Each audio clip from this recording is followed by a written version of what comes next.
यीशु मसीह के नाम में एक बार फिर से आप सभी का स्वागत है। I welcome you in the name of Jesus and I believe that you are all doing good. आप सब लोग सुरक्षित हैं अपने घरों में। और जैसा कि आप जानते हैं कि हम एक सीरीज़ कर रहे हैं जिसका नाम है फ्रूट ऑफ द स्पिरिट। अगर आप पहली बार हमारे इस सीरीज़ में जुड़ रहे हैं तो मैं आपको बताना चाहता हूं कि हम पिछले 6 सरमन देख चुके हैं इस सीरीज़ में, जहां पर हमने प्रेम, आनंद, शांति, धीरज, कृपा, भलाई और आज हम विश्वास को देख रहे हैं।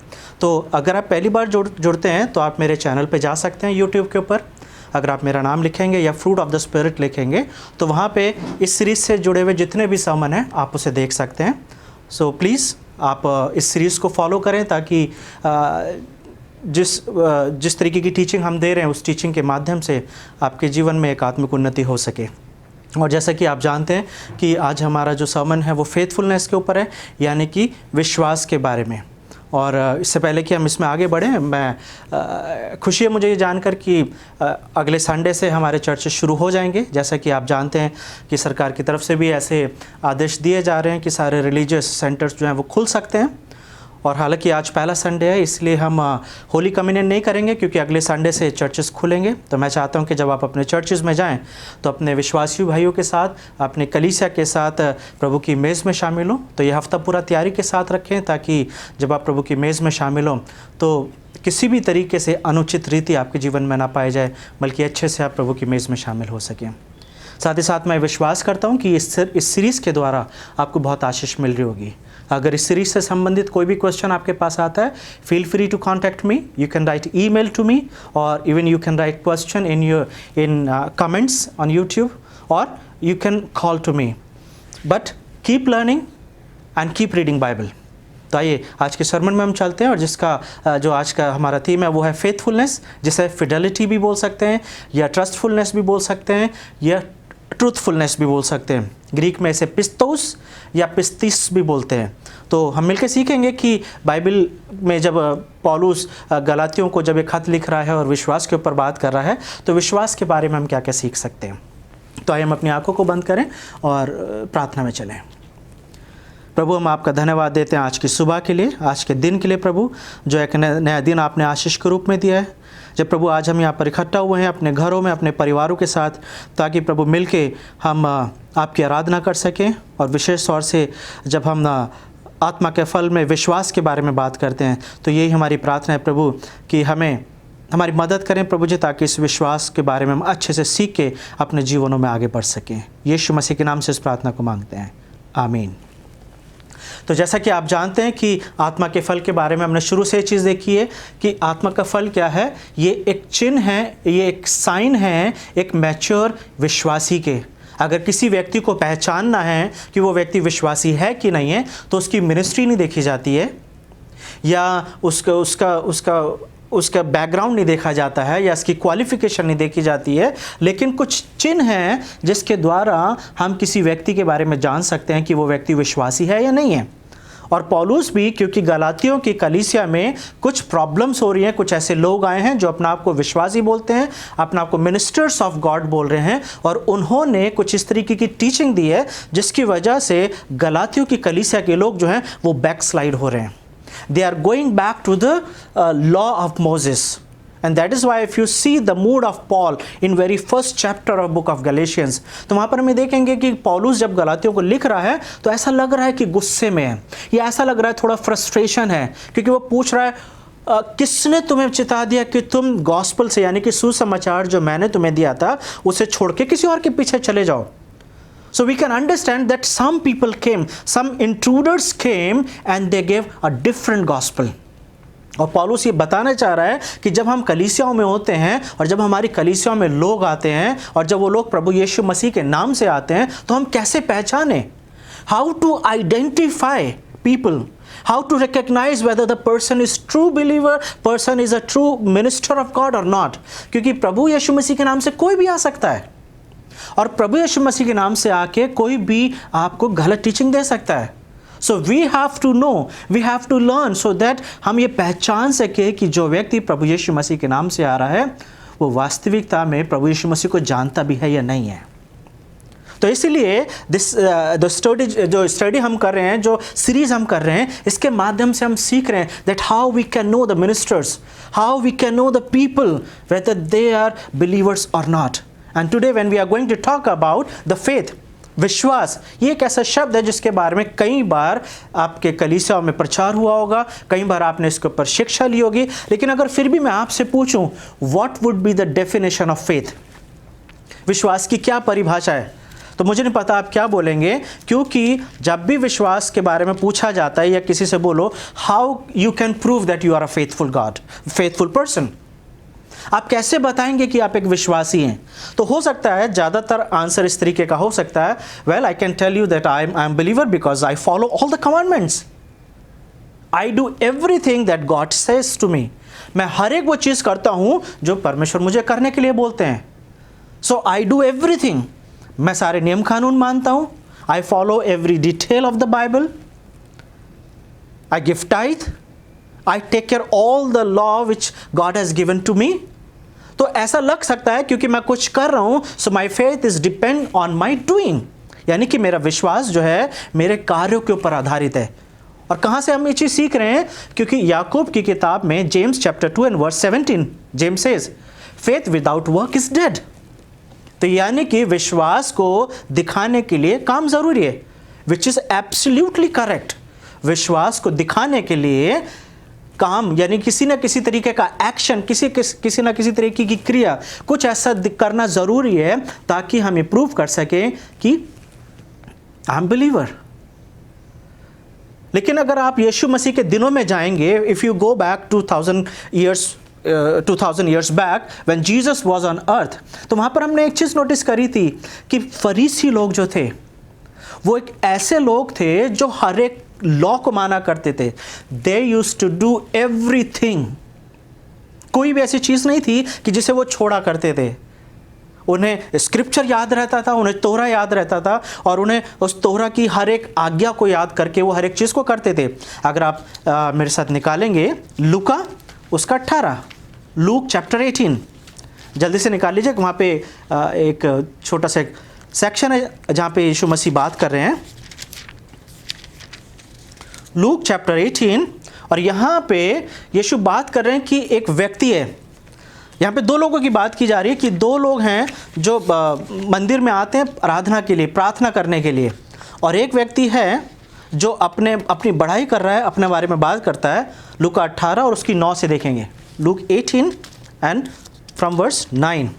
और यहाँ पर दो लोग हैं जो प्रार्थना कर रहे हैं।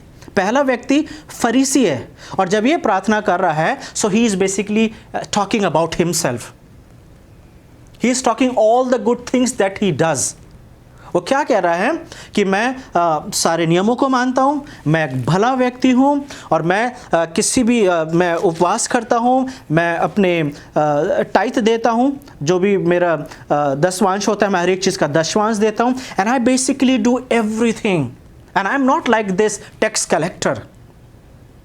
इस दृष्टांत में यीशु मसीह बता रहे हैं कि वो जो फरीसी है वो बोल रहा है कि मैं इस व्यक्ति की तरह नहीं हूँ जो पापी है, जो चुंगी लेने वाला है, I am better than him. लेकिन दूसरा व्यक्ति जो है चुंगी लेने वाला, वो इस ऑल्टर के नज़दीक भी नहीं गया, लेकिन वहाँ पे लिखा हुआ है कि वो छाती पीट के अपने आप को बोलने लगा that I am a sinner, have mercy on me O God. और यीशु मसीह ने यहाँ पर इस बोला कि दोनों में से कौन है विश्वासी? किसके बारे में हम बोलेंगे कि कौन है विश्वासी? और फिर यीशु मसीह बता रहे हैं विश्वासी वो चुंगी लेने वाला है, क्योंकि वो धर्मी होकर अपने घर गया है। So basically we can see that one man who does everything, but still Jesus is saying he is not a good person. He is not even the righteous. तो सब कुछ करने के द्वारा हम धर्मी ठहरे ऐसा ज़रूरी नहीं है, क्योंकि बहुत सारे कई बार लोग जो होते हैं दे बिकम लीगलिस्टिक। लीगलिस्टिक का मतलब क्या है? नियम कानूनों के द्वारा ही जीवन जीने वाले को लीगलिस्टिक बोला जाता है, जैसे फरीसी लोग हुआ करते थे। They used to do everything, और इसलिए यीशु मसीह उन्हें क्या बोल रहे हैं? Do what they say, but don't do what they do.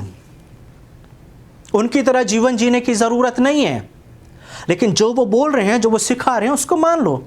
सो एक चीज़ क्लियर है कि विश्वासी कहलाने के लिए सिर्फ नियमों को मानना, सिर्फ आज्ञाओं का मानना ज़रूरी नहीं है, क्योंकि जब हम इब्रानियों की किताब देखते हैं और उसका अध्याय 11, Hebrews chapter 11, तो वहाँ पे विश्वास की एक परिभाषा दी गई है. We can see the definition of faith according to Hebrews chapter 11. और वहाँ पे क्या दिया गया है? अब विश्वास आशा की ही वस्तुओं का निश्चय और अनदेखी वस्तुओं का प्रमाण है. सो what is faith? Faith is basically it's a hope which you have not scene. जिसको आपने देखा नहीं है उसके ऊपर विश्वास कर लेना, उसको मान लेना, वो क्या है? विश्वास है. We know that God created this universe. We see this universe. हम हर एक चीज को देखते हैं. We can see the galaxy, we can see the star, we can see the moon. हम चांद, तारे, सूरज, हम पेड़ों को देखते हैं, हम पक्षियों को देख रहे हैं, हम जानवरों को देख रहे हैं. We can see everything. And who created this? This whole universe is created by invisible God. एक ऐसा परमेश्वर जिसको देखा नहीं गया है, उसने सारी सृष्टि की रचना करी है. और हम ये विश्वास करते हैं कि वो परमेश्वर है जिसने सारी सृष्टि की रचना करी है. We believe this. अगर आप मेरे से बोलें कि prove that there is a God, मैं ये साबित नहीं कर सकता that God is here. मैं साबित नहीं कर सकता कि परमेश्वर अभी आपके बीच में. मैं ये साबित नहीं कर सकता कि परमेश्वर है, क्योंकि we can't prove God in a laboratory. We can't prove God the way we proved other things. Fan चल रहा है, लाइट ऑन है, तो इस बात का सबूत है कि इलेक्ट्रिसिटी आ रही है. But in a similar way we can't prove God the way we prove other things. और उसी के लिए I can't prove that there is no God. अगर मैं ये साबित नहीं कर सकता कि परमेश्वर नहीं है, परमेश्वर है, तो कोई भी ये साबित भी नहीं कर सकता कि परमेश्वर नहीं है. So everything depends on faith. I believe in God. I believe that God created this universe. और इसीलिए इब्रानियों का लेखक इस चीज को बता रहा है, अब विश्वास आशा की हुई वस्तुओं का निश्चय. I hope for the things which I have not seen, but I believe that there is a God. और अनदेखी वस्तुओं का प्रमाण है. और जब हम फेथफुलनेस की बात करते हैं तो कहां से ये वर्ड निकल कर आ रहा है? अगर हम फेथफुलनेस को ओल्ड टेस्टमेंट के अंदर जाएंगे तो वहां पर आप देखेंगे कि ये वर्ड जो है सबसे पहले परमेश्वर के बारे में इस्तेमाल किया गया है. और जैसा लेमेंटेशन उसका 3रा अध्याय, यानी कि विलाप गीत उसका 3रा अध्याय है, और उसकी 22 और 23 वर्ष में ऐसा लिखा हुआ है, the steadfast love of the Lord never ceases. His mercies never come to an end. They are new every morning. Great is your faithfulness. हम मिट नहीं गए. यह यहोवा की महाकरुणा का फल है, क्योंकि उसकी दया अमर है. प्रतिभोर वो नई होती जाती है, और तेरी सच्चाई महान है. तेरी सच्चाई महान जो है, ये इंग्लिश में जो है फेथफुलनेस ऑफ गॉड की बात की जा रही है. Great is your faithfulness. So what is faithfulness? Faithfulness means the God who does everything. परमेश्वर के द्वारा किए गए काम या प्रॉमिसेस कभी भी फेल नहीं हुए. अगर पहला राजा और उसके 8वें चैप्टर की उसकी 56वीं आयत को देखेंगे, 1 किंग्स चैप्टर 8 एंड वर्स 56, तो वहां पे ऐसा लिखा हुआ है कि परमेश्वर ने अपनी प्रजा इस्राएल को आराम दिया, और जो भी कुछ परमेश्वर ने बोला है उसमें से एक भी शब्द फेल नहीं हुआ है. यानी कि हर एक शब्द जो है वो पूरा हुआ है. God promises never fails. हो सकता है कि कई बार वो इम्पॉसिबल लगते हैं. For example, if I will talk about the life of Abraham. Abraham के लिए 100 साल की उम्र में पिता बनना बायोलॉजिकली हो सकता है ये इम्पॉसिबल था. सारा 90 साल की है, but he believed in God. तो जो चीज़ आपके और मेरे लिए इम्पॉसिबल है, परमेश्वर के लिए कोई भी चीज़ इम्पॉसिबल नहीं है. और इसलिए शुरू से हम एक चीज़ देखते हुए आ रहे हैं, that God fulfil every promises. Why? Because he is a faithful God. परमेश्वर अपने फेथफुल होने को साबित नहीं करता है. God is not proving his faithfulness. अगर आपको मुझ पर विश्वास करना है या मुझे आप पर विश्वास करना है, देन कहीं ना कहीं मुझे अपनी विश्वास योग्यता को साबित करना पड़ेगा. I can't go anywhere and I can't say people कि प्लीज़ ट्रस्ट मी. आप बोल सकते हैं कि किसी के पास जाके कि प्लीज़ मुझ पर भरोसा कीजिए. You have to earn the faith. आप नहीं बोल सकते, अब अगर आप अपने ऑफिस में काम कर रहे हो, आप सिंपली जाके अपने बॉस से नहीं बोल सकते हो कि प्लीज मुझ पर विश्वास करो. We live in a world and in this world we have to earn faith. लेकिन जब हम परमेश्वर की बात करते हैं, God is not proving that he is a faithful God. Faithful जो है, it's a attribute of God. विश्वास योग्यता जो है, ये परमेश्वर का स्वभाव है, ये परमेश्वर का एक कैरेक्टरिस्टिक्स है जो सबसे पहले हमें वहाँ देखने को मिलता है. और पूरी बाइबल इस बात को बार बार बता रही है that God is a faithful God. लेकिन हम पूरी कुछ वर्सेस को देखेंगे और कुछ वर्सेस के द्वारा हम देखेंगे कि परमेश्वर किस तरीके से अपनी फेथफुलनेस को बता रहे हैं. जैसे भजन संहिता उसका 89 यानी कि 89 और उसकी 8वीं आयत, साम चैप्टर 89 एंड वर्स 8, वहाँ पे लिखा हुआ है, हे सेनाओं के परमेश्वर यहोवा, हे या तेरे तुल्य कौन सामर्थी है, तेरी सच्चाई तो तेरे चारों ओर रहती है. Your faithfulness revolves around you. Your faithfulness यानी कि परमेश्वर आपकी जो फेथफुलनेस है, आपकी विश्वास योग्यता जो है, वो आपको चारों तरफ से घेरे रहती है. This is the nature of God. पहला थिस्सलुनियों उसका 3:3 दूसरा थिस्सलुनियों उसका 3:3, सेकंड थिस्सलुनियंस चैप्टर 3 एंड वर्स 3, परंतु प्रभु सच्चा है, वो तुम्हें दृढ़ता से स्थिर करेगा और उस दुष्ट से तुम्हारी रक्षा करेगा. God is a faithful God and he will take care of you. He will rescue you from the evil. और यहां पे भी यही चीज आ रहा है that God is a faithful God. किसने लिखा और क्यों लिखा है? God has not prove that he is a faithful God. He doesn't have to prove. लेकिन एक चीज हम देखते हैं कि जब जब परमेश्वर ने कोई प्रॉमिस करा है, वो प्रॉमिस कभी भी फेल नहीं हुआ है. क्यों नहीं फेल हुआ है? Because that is the nature of God. When he says something it happens. पहला कुरिन्थियों 10:13 में, 1 Corinthians चैप्टर 10 एंड वर्स 13, ये कुछ वर्सेस हैं जिसे हम देख रहे हैं और फिर हम अपने सर्मन में ऐसे ही आगे बढ़ेंगे. तुम किसी ऐसी परीक्षा में नहीं पड़े जो मनुष्य के सहने से बाहर है, और परमेश्वर सच्चा है, that means God is faithful. वो तुम्हें तुम्हारी सामर्थ्य के बाहर परीक्षा में ना पड़ने देगा, वरन परीक्षा के साथ निकास भी करेगा कि तुम सह सको. So he is a faithful God. He is not going you to throw somewhere else. कहीं भी तुम्हें ऐसे ही नहीं छोड़ देगा. If he will test you then definitely he will take care. He will give you enough strength. वो इतनी सामर्थ्य देगा ताकि आप उस परीक्षा से बाहर आ जाओ. क्यों? Because he is a faithful God. एक वर्स और देखेंगे, 1 John 1:9, पहला यूहन्ना की पहली पत्री उसका पहला अध्याय और 9वीं आयत. यदि हम अपने पापों को मान लें तो वो हमारे पापों को क्षमा करने और हमें सब अधर्म से शुद्ध करने में विश्वास योग्य और धर्मी हैं. If we will confess our sins, He will forgive us. He is a just God. He is a faithful God. And He will forgive us. ऐसी हजारों वर्सेस हैं बाइबल में जहाँ पर हम इस बात को देखते हैं कि जहाँ पे परमेश्वर की फेथफुलनेस के बारे में बातचीत की जा रही है. और उसी तरीके से पौलुस जब गलातियों 5 में जब लिख रहा है आत्मा के फल, तो वहाँ पे वो यही बात कर रहा है कि आत्मा के फल में we have to understand that the nature of God is faithfulness. जब परमेश्वर ने नूह से बोला कि जाओ नाव बना क्योंकि बाढ़ आने वाली है, अगर आप उस घटना को पढ़ते हैं तो आप एक चीज देखेंगे कि उस समय में चैप्टर 6 से पहले अगर पीछे जाते हैं, chapter 1, 2, 3 of Genesis, no one has experience flood. किसी को नहीं पता है बाढ़ क्या होती है.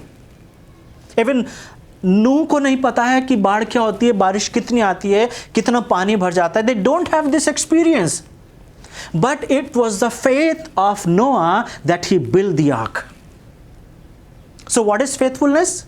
विश्वास योग्यता क्या है? विश्वास योग्यता यह है कि जब हम परमेश्वर की कुछ सुनते हैं तो जो हमने सुना है उसके ऊपर एक्ट करना. When you hear something from God, you act on it, and that is called the faithfulness. You do what you hear. जो आप सुनते हैं उसे जब आप करते हैं तभी आप विश्वासी कहलाते हैं. लेकिन बाइबल में ऐसे भी एग्जाम्पल्स हैं जहां पर हमें देखते हैं कि लोगों ने सुना लेकिन विश्वास नहीं करा। और उसके बारे में हम देखेंगे जब मेरा चौथा पॉइंट होगा, जहां पे मैं बात करूंगा द कॉन्सिक्वेंसेस ऑफ अनफेथफुलनेस, कि जहां पर हमें देखेंगे कि जब लोग परमेश्वर की बात नहीं सुनते हैं तो क्या होता है। तो जैसे कि हमने पहले देखा what is the definition of faith, और हमने देखा डेफिनेशन ऑफ फेथ इब्रानियों 11। अगर आप इब्रानियों 11 के चैप्टर को पूरा पढ़ेंगे, you can understand what is faith. इब्रानियों 11 जो है हर एक उस व्यक्ति की बात कर रहा है जो पुराने नेम में हम देखते हैं जिन्होंने कुछ ना कुछ काम करे हैं, लेकिन इब्रानियों का लेखक बता रहा है that how we can see their faithfulness. परमेश्वर अब्राहम को बोलते हैं कि जाके बलि चढ़ा दे अपने बेटे को। This is the same son that Abraham received after many years, और ये वही बेटा है जिसको परमेश्वर ने एक वाचा के साथ दिया है। इससे पहले अब्राहम को कभी नहीं पता है कि कोई मरा हो और किसी परमेश्वर ने किसी को जीवित करा हो। लेकिन जब आप इब्रानियों की किताब पढ़ते हैं 11वें अध्याय को, तो वहां पर हम देखेंगे that Abraham had faith that if I will kill him God will raise him. Why God will raise him? क्योंकि ये वो बेटा है जो वाचा का बेटा है, क्योंकि इसी के द्वारा परमेश्वर अपनी वाचा, अपना प्रॉमिस पूरा करने जा रहा है। सो आप देखेंगे कि परमेश्वर जब वादा करते हैं तो उस वायदे को हमेशा पूरा करते हैं। So very first thing we can see this faithfulness, ये विश्वास योग्यता जो है ये परमेश्वर में दिखाई देती है। एक चीज और देखेंगे, उसके बाद हम आगे बढ़ेंगे कि जब परमेश्वर अध्याय 15 में उत्पत्ति में अब्राहम के साथ वाचा बांध रहे हैं, तो वहां पे ऐसा लिखा हुआ है कि अब्राहम को गहरी नींद आ गई, ही स्लेप्ट। और वो जो वाचा बांधी जा रही है वो परमेश्वर किसके साथ वाचा बांध रहे हैं? ये परमेश्वर की दया थी, that was the kindness of God, क्योंकि वहां पे परमेश्वर वाचा अपने आप से बांध रहे हैं। So you see, when God makes promises, He promises to Himself. उन्हें पता है कि अब्राहम अपने वायदे को शायद पूरा ना कर पाए। There are possibilities that people may fail in the treaty. क्योंकि जब लोग अगर अपनी वाचा को पूरा नहीं कर पाएंगे तो ये ऐसा हो सकता है, क्योंकि वाचा में क्या होता था कि अगर एक पार्टी अपनी वाचा को फेल कर देती है, अपना प्रॉमिस पूरा नहीं करती है, तो उसको मौत की सजा सुनाई जाती थी। अब परमेश्वर नहीं चाहते कि कोई भी नाश हो, तो इसलिए विश्वास योग्यता की जब बात की जाती है, it is God who is promising to himself, it is God who take cares his people. लेकिन जब हम फेथफुलनेस की बात करते हैं, क्या आपके और मेरे जीवन में विश्वास योग्यता पाई जाती है क्या? और कैसे आती है विश्वास योग्यता? What we should do? क्योंकि हमारा उद्धार हुआ है इसलिए हम विश्वास करते हैं, या हम विश्वास करते हैं और इसलिए हमारा उद्धार हुआ है? What come first? Salvation come first और फेथ कम फर्स्ट? उद्धार पहले होता है उसके बाद विश्वास करते हैं, या विश्वास पहले करते हैं फिर हमारा उद्धार होता है? हम कुछ करते हैं और इसलिए हमारा उद्धार होता है, क्योंकि बाइबल स्पष्ट रूप से बताती है कि विश्वास ही के द्वारा तुम्हारा क्या हुआ है? उद्धार हुआ है। By faith we have been saved. लेकिन कैसे हम बोलें कि हमारा विश्वास जो है ये कैसे आता है? कैसे आप विश्वासी बने? Who told you that you are a believer? किसने आपको बताया कि आप विश्वासी हैं? या आपको कब इस बात का एहसास होता है कि आप विश्वासी हैं? कब पहली बार आपको इस बात का एहसास हुआ था कि आप विश्वासी हैं? तो पहली चीज हम इस चीज को देखेंगे कि जैसे कि God is faithful and Holy Spirit is the third person of the Trinity. त्रिएक परमेश्वर का जो तीसरी पर्सनालिटी है वो पवित्र आत्मा है, और जब वो पवित्र आत्मा आपके और मेरे जीवन में आता है तो वो पवित्र आत्मा अपनी विश्वास योग्यता को हमारे जीवन में उंडेलता है।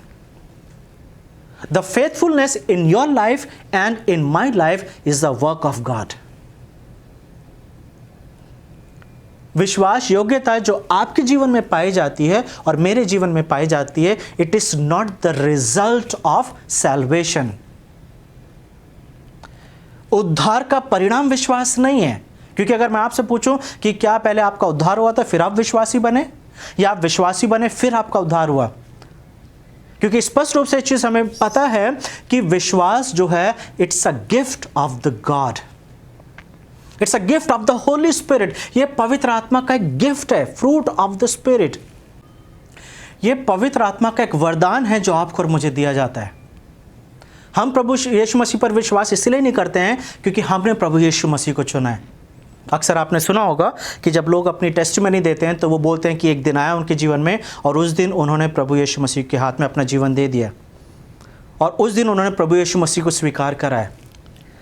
Who you are and who I am, कि हम ये बोलें कि हमने प्रभु यीशु मसीह को स्वीकार करा है। हम स्वीकार नहीं करते हैं प्रभु यीशु मसीह को। It is God who works in your life and in my life. अगर परमेश्वर आपको और मुझे ना चुने तो हम कभी भी प्रभु यीशु मसीह पर विश्वास नहीं कर सकते हैं।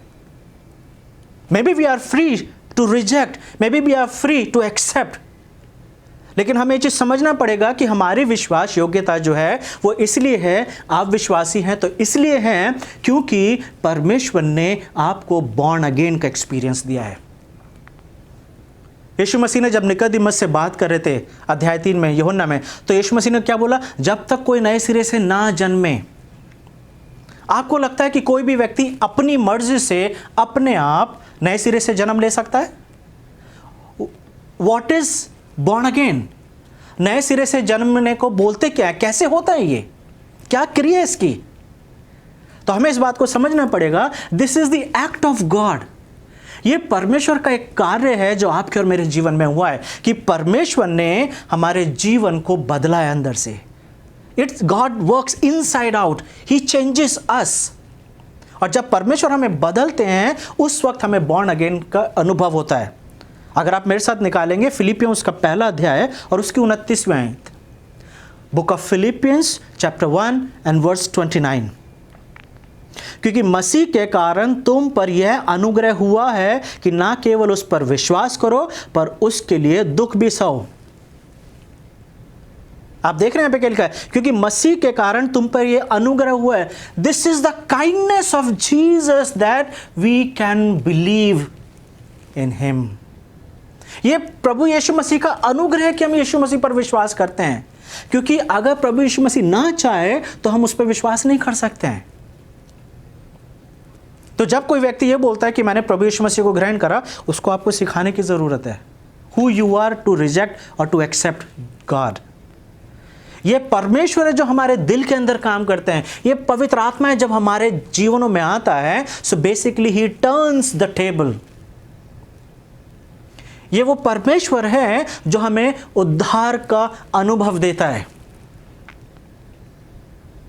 अगर पहले यूहन्ना उसकी 12वीं आयत को देखेंगे, gospel of John chapter 1 and verse 12, तो वहां पे लिखा हुआ है जितनों ने प्रभु यीशु मसीह पर विश्वास करा उन सब को परमेश्वर ने अपना बेटा और बेटी होने का क्या दिया? अधिकार दिया है। So you see there we can see कि ये जो अधिकार है ये कौन दे रहा है? ये परमेश्वर दे रहे हैं। This is a gift that we can call ourselves the children of God. अगर परमेश्वर हमें ये अधिकार ना दे कि हम परमेश्वर के बच्चे कहलाएं, तो हमें क्या बॉर्न अगेन होने का अनुभव पता चलेगा? क्या तब हम ये बोल सकते हैं कि हम विश्वासी हैं? नहीं बोल सकते हैं। तो एक चीज़ हमें समझना पड़ेगा कि ये जो विश्वास है, जब हम बोलते हैं कि मैं विश्वासी हूँ, या आप अपने बारे में बोलते हैं कि आप विश्वासी हैं, ये जो विश्वासी हम बोल रहे हैं ये सिर्फ इसलिए बोल रहे हैं क्योंकि पवित्र आत्मा ने आके हमारे जीवन में कुछ काम करा है। क्योंकि पवित्र आत्मा ने कुछ काम करा है, हम अपने आप को विश्वासी बोल सकते हैं। प्रेरितों का काम उसके 16वें अध्याय को देखेंगे, book of Acts chapter 16 and verse 14 and 15। 16 का 14 और 15वीं आयत में अगर आप देखेंगे तो वहाँ पे ऐसे लिखा हुआ है कि लुदिया नाम थुआतीरा नगर की बैंजनी कपड़े बेचने वाली एक भक्त स्त्री सुनती थी और प्रभु ने उसका मन खोला। तो कौन खोल रहा है उसका मन? Who's opening her heart? God। परमेश्वर ने उसके मन को खोला ताकि वो पौलुस की बातों पर क्या करे? चित्त लगाए, so that she can believe in gospel of Paul। यानी कि पौलुस जो गॉस्पल दे रहा है उसको वो विश्वास करे। और जब उसने अपने सारे घराने समेत बपतिस्मा लिया तो उसने विनती की कि यदि तुम मुझे प्रभु की विश्वासिनी समझते हो तो चलकर मेरे घर में रहो, और यह हमें मना कर ले गई। किसने उसके मन को खोला कि वो जो सुन रही है उसके ऊपर विश्वास करे? It was the God who opens the heart. तो कैसे हम विश्वासी कहलाते हैं? कब हम विश्वासी बनते हैं? जब परमेश्वर हमारे मनों को खोलता है। कोई भी व्यक्ति विश्वासी नहीं बन सकता अपने आप। इसलिए पहले कुरिन्थियों 2 में लिखा हुआ है, 1 Corinthians chapter 2 and verse 14, कि जब तक परमेश्वर किसी के दिल को ना खोले कोई भी व्यक्ति प्रभु को ग्रहण नहीं कर सकता है। No one can accept God just like that।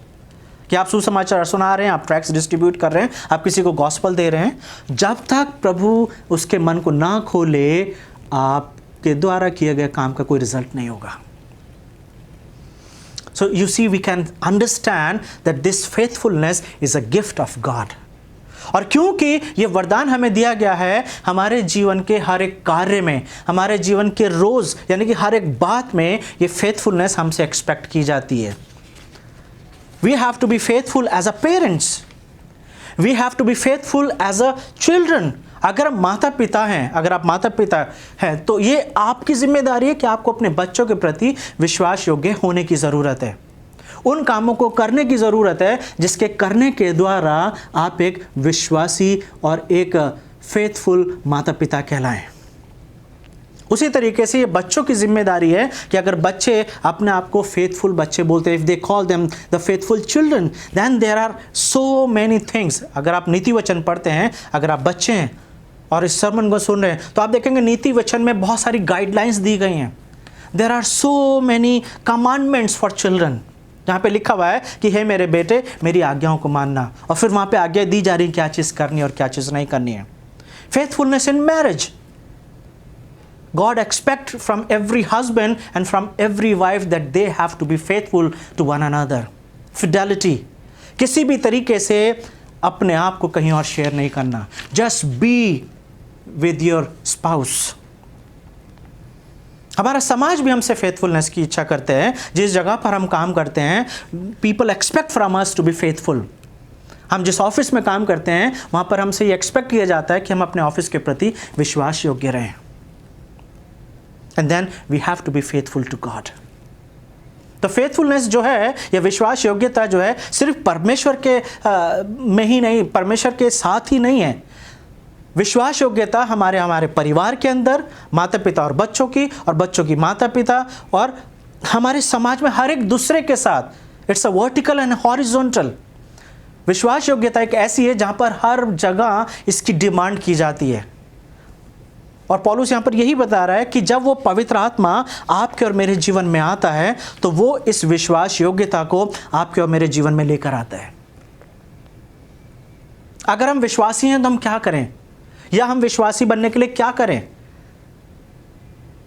जब यूहन्ना उसके 6 अध्याय को देखते हैं, जॉन चैप्टर 6, और उसके 28 और 29वीं वर्ष को हम देखते हैं, तो वहाँ पर यीशु से कुछ लोग आके बोल रहे हैं कि हम परमेश्वर के काम को करना चाहते हैं, प्लीज़ आप हमें बताइए कि परमेश्वर के काम हम कैसे करें। How to serve God, what kind of a work God demands from us, किस तरीके का काम करें। अगर हम याकूब की किताब के उसके 2 और 17वें आयत में अगर हम पढ़ते हैं जहाँ पे लिखा हुआ है faith without work is dead, then what kind of a work we have to do. क्योंकि गॉस्पल में यीशु मसीह से पूछा गया, यूहन्ना के गॉस्पल में, सुसमाचार में, कि हम किस तरीके के काम करें, और यीशु ने क्या बोला कि अगर तुम परमेश्वर के काम करना चाहते हो तो सबसे बड़ा काम यही है कि तुम प्रभु यीशु मसीह पर विश्वास करो।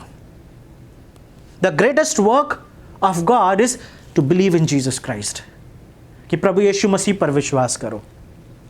कई बार प्रॉब्लम यह है कि हमारा ज़्यादातर जो हमारा अटेंशन होता है या हमारा ध्यान जो होता है कुछ करने के ऊपर रहता है। Because we want to prove to the world, we want to prove to the God that we are faithful.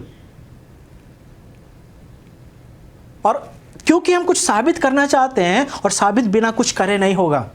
और मुझे वो स्टोरी याद आ रही है कि नामान, जब 2 राजा उसके 6 में लिखा हुआ है कि नामान जो कोढ़ी हो गया था, जब वो परमेश्वर के दास के पास जाता है, एलिशा के पास, तो एलिशा उसे बोलता है ठीक है तुम योद्धा हो, you are a great man, you don't have to do anything, just go to the Jordan, river Jordan, यरदन नदी में जाओ और 7 बार डुबकी लगा लो। और वहां पे नामान को गुस्सा आ गया, क्योंकि नामान एक योद्धा है, ही इज अ मिलिट्री मैन। उसे लग रहा था कि परमेश्वर का दास जो है उसे कुछ करने के लिए बोलेगा जहां पर वो अपनी एबिलिटी को शो कर सके। और उसी तरीके से कई बार आप और मैं भी we prove our faithfulness based on our abilities. हम भी कई बार कुछ करने के द्वारा अपनी विश्वास योग्यता शायद साबित करना चाहते हैं। कई बार बहुत लंबा फास्टिंग करने के द्वारा, कि जितना ज़्यादा कोई फास्ट करेगा उतना ज़्यादा वो विश्वासी माना जाएगा, जो ज़्यादा बाइबल पढ़ेगा तो वो विश्वासी माना जाएगा। हो गए थे। तो हम कुछ करने के द्वारा अपने विश्वास को साबित करना चाहते हैं। और नामान को भी गुस्सा आ गया और वो ही was not ready to take 7 dips in river Jordan. लेकिन फाइनली जब उसे बोला गया कि कोई बात नहीं, एक छोटा सा काम ऐसे कर सकते हैं, वहाँ पर हम रिजल्ट देखते हैं। ही जस्ट ओबेड, वो गया और उसने डुबकी लगाई और उसका सारा कोड़ दूर हो गया। Sometimes we don't have to prove that I am faithful. Obedience is better than sacrifice. सिर्फ आज्ञा मान लेना, और आज्ञा मानने में क्या है, व्हाट वी रीड। जब हम परमेश्वर के वचन को पढ़ते हैं और जो कुछ हमारे सामने आ रहा है, what ever comes in front of us, just apply in your life. हम अपने विश्वास को साबित करने के लिए हम बहुत कुछ बड़ा बड़ा नहीं कर सकते हैं। We don't have to do anything bigger to prove our faithfulness. क्योंकि हो सकता है समाज में आपके पास ऐसे लोग मिलेंगे जो अपने विश्वास योग्यता को साबित करने के लिए बहुत कुछ करते हैं।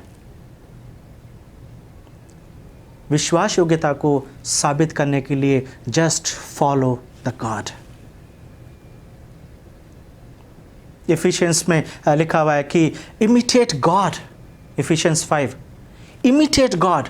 और जब हमें परमेश्वर का अनुसरण करना है, हम परमेश्वर के अनुसरण को करते हैं, तो जो परमेश्वर का स्वभाव है, जैसे भजन संहिता उसके 89 में लिखा हुआ है, 89 के अंदर, कि परमेश्वर की विश्वास योग्यता परमेश्वर को चारों तरफ से घेरे रहती है।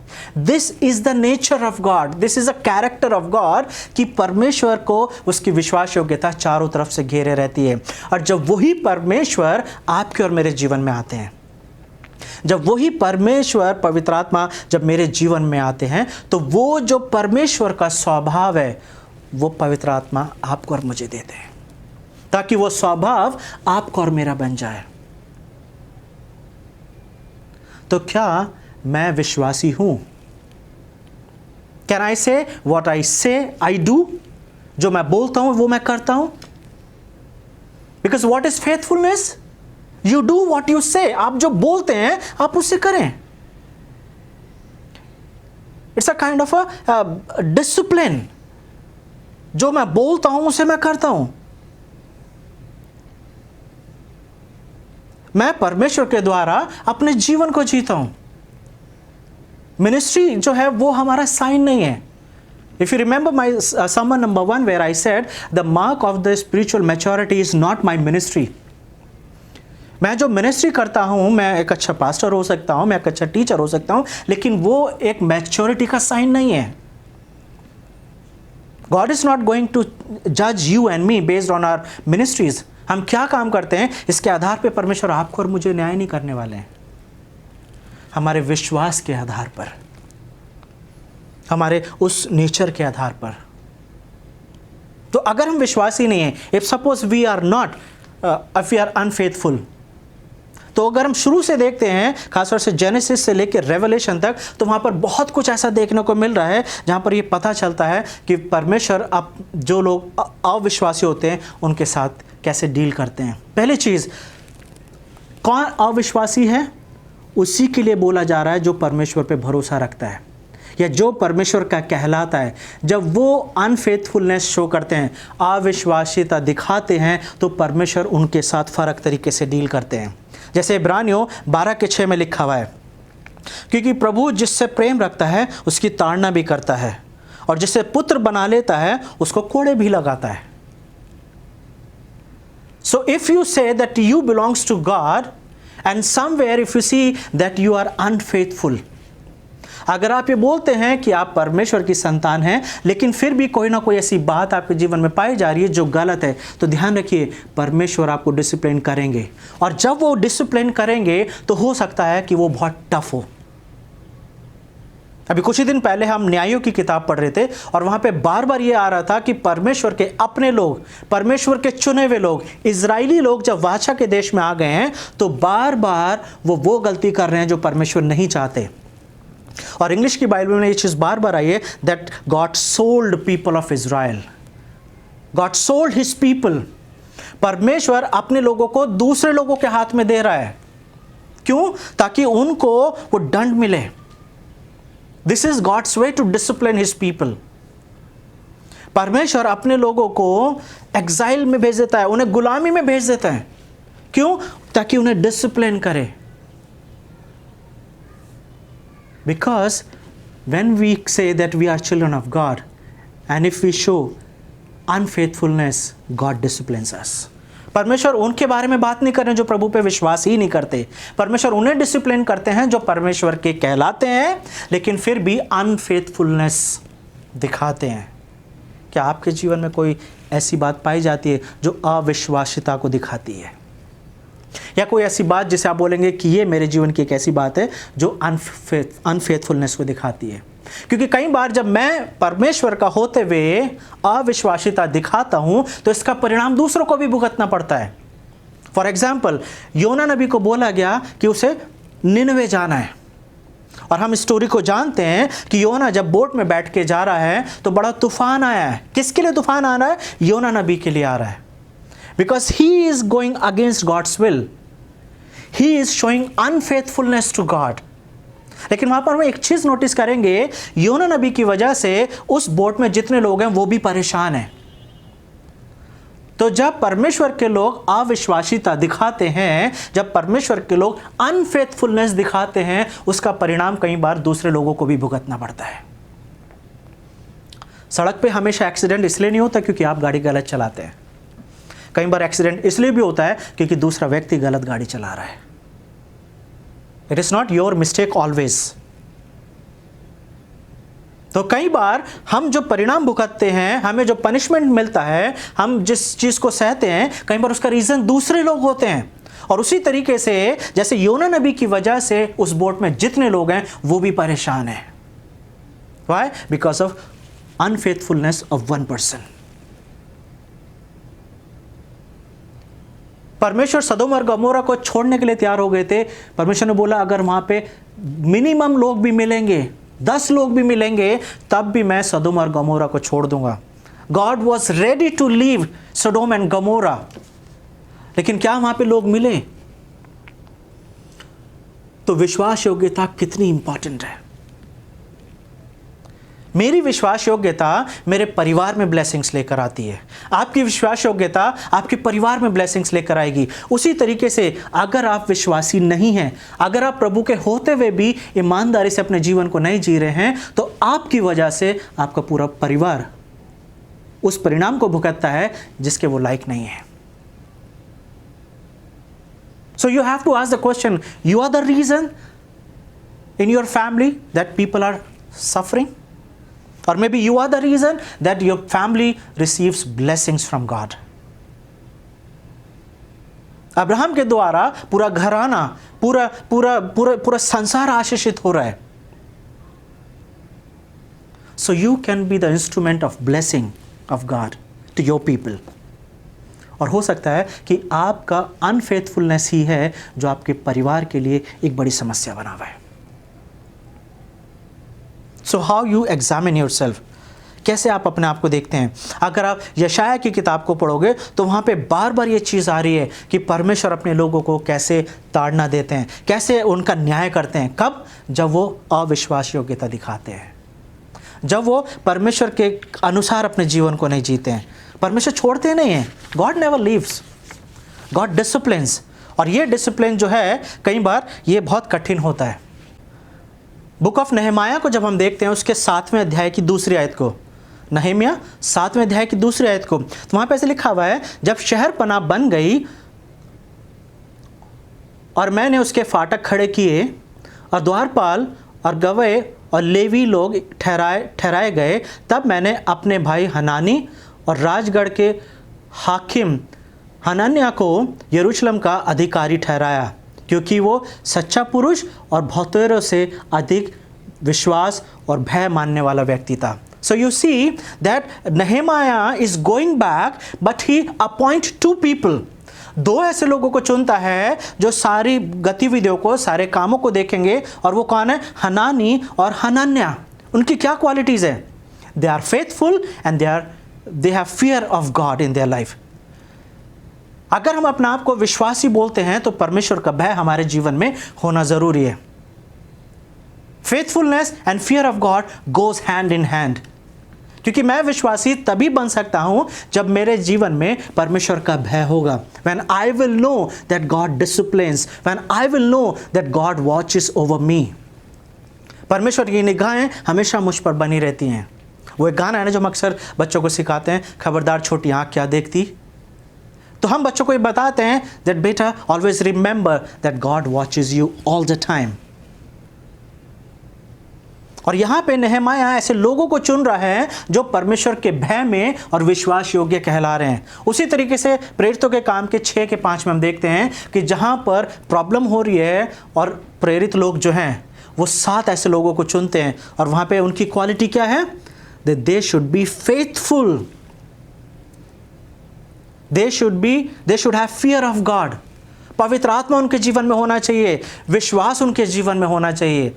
तो जब परमेश्वर और आपको और मुझे देखते हैं तो यही क्वालिटी देखते हैं कि आपके और मेरे जीवन में विश्वास हो। और इसलिए पौलुस गलातियों को जब लिख रहा है तो पौलुस बोल रहे हैं, if you live by the faith, if you live by the spirit, you also walk by the spirit. पवित्र आत्मा के द्वारा जीवित हो तो पवित्र आत्मा के द्वारा चलना भी है। This is called the faith, क्योंकि पवित्र आत्मा हमारे जीवन में आ गया, that is the act of God.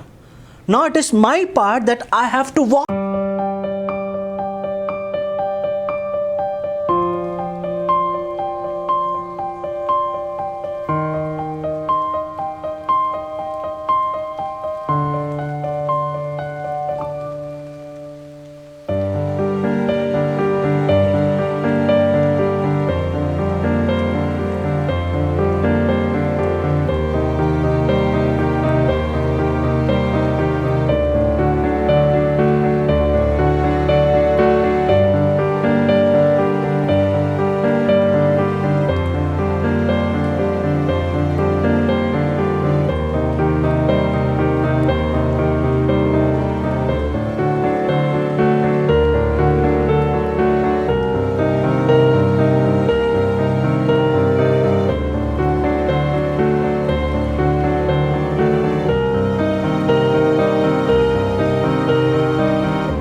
हर दिन हमें इस बात का एहसास करने की ज़रूरत है कि मेरे जीवन में पाप है, या हर दिन मुझे इस बात का एहसास होने की ज़रूरत है that I need the grace of God every day। क्योंकि जब तक प्रभु के अनुग्रह के द्वारा अगर मैं अपने आप को जीवित नहीं कर रहा हूँ तो हो सकता है कि मैं उस व्यक्ति के समान हो सकता हूँ जो मंदिर में गया है और प्रार्थना कर रहा है और ये बता रहा है कि वो हर एक वो चीज़ करता है जो बाइबल में लिखी हुई है। क्योंकि इस दृष्टांत में यीशु मसीह बोल रहे हैं कि परमेश्वर उसे एक्सेप्ट नहीं कर रहा है। वो सब कुछ करता है लेकिन परमेश्वर उसे एक्सेप्ट नहीं कर रहे हैं। किसको एक्सेप्ट कर रहे हैं? जिसने रिपेंट करा है, जिसने पश्चाताप करके माफ़ी मांगी है। And today God is giving you this platform.